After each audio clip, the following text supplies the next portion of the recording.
كان في حد سألني هل لو أنا جاي سياحة لألمانيا بحتاج حساب بنكي مغلق؟ الإجابة لأ لأ لأ. الحساب ده بتحتاجه فقط لو أنت جاي تقعد في ألمانيا فترة طويلة، هتعمل مثلا دراسة أو هتعمل تدريب مهني أو سبيلدون، أو جاي فيزا اللي هي الترانسين كارتا أو البحث عن العمل، لسه ما عندكش شغل، ما عندكش أي دخل شهري يضمن للسفارة إنك هتقدر تدفع الإيجار ومصاريفك ومواصلاتك وكل الحاجات دي، فلازم تعمل حساب بنكي مغلق.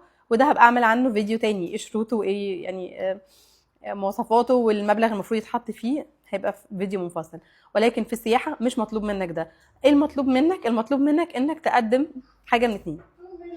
اول حاجه الاقامه بتاعتك، انك هتقعد فين، لان الاقامه هنا في المانيا مش رخيصه.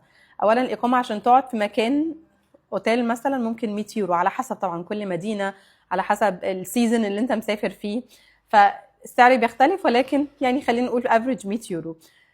او لو انت عايز تقعد بقى في مكان قليل شويه، يعني مش اوتيل، مش اوضه لوحدك، مثلا هتقعد في هوستل مع ناس تانية، هتقعد في اير بي ام بي، حاجه ممكن تكون ارخص شويه من الاوتيل، خلينا نقول مثلا بادجت 50 يورو في اليوم للاقامه.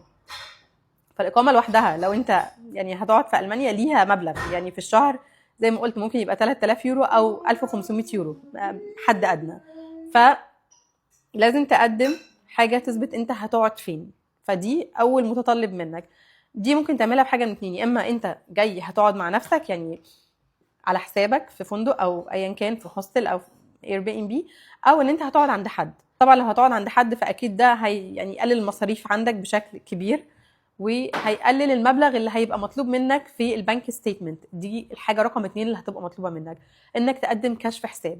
وطبعا لو قعدت عند حد فده هيقلل الفلوس اللي هتبقى مطلوبه منك انها تبقى موجوده في حسابك البنكي. والحساب البنكي ده متطلب رقم 2 اللي هيبقى السفاره محتاجاه منك عشان تثبت انك معاك فلوس تكفيك انك تسافر. الاقامه دي لازم لها ورقه مكتوبه من الشخص ده ان انت هتقعد عنده الفتره دي من كذا لكذا، وان انت هتبقى مقيم عنده في العنوان الفلاني. ما ينفعش تتعامل بالبق، ما ينفعش تروح تقول لهم اصل فلان ده صاحبي قال لي هقعد عنده. المانيا ورق، محتاجين نستف ورق على قد ما نقدر. ففي الحاله دي هو ممكن يساعدك بحاجه من اتنين، ان هو يكتب لك دعوه انفورمال، يكتب لك هو جواب بخط ايده ويمضي عليه، ويكتب رقم تليفونه والايميل بتاعه، بحيث لو في اي سؤال مثلا السفاره حابه تستفسر عنه يكلموه ويتاكدوا من البيانات دي. الحاجه الثانيه ان هو يعمل حاجه فورمال بقى، حاجه اسمها فريفليشتنجز اكليرونج.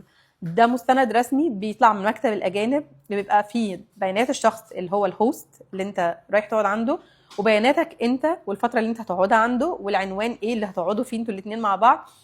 وبيبقى هو كنوع من الضامن، مش بس للاقامه، ممكن كمان في البيان ده يكتب ان هو هيتكفل كمان بمصاريفك بالكوستن اوبانعمل، هو هيدفع لك كل المصاريف المتعلقه بالاقامه، مش بس اقامه فقط ولكن اكل وشرب مواصلات، ممكن كمان فلوس كاش.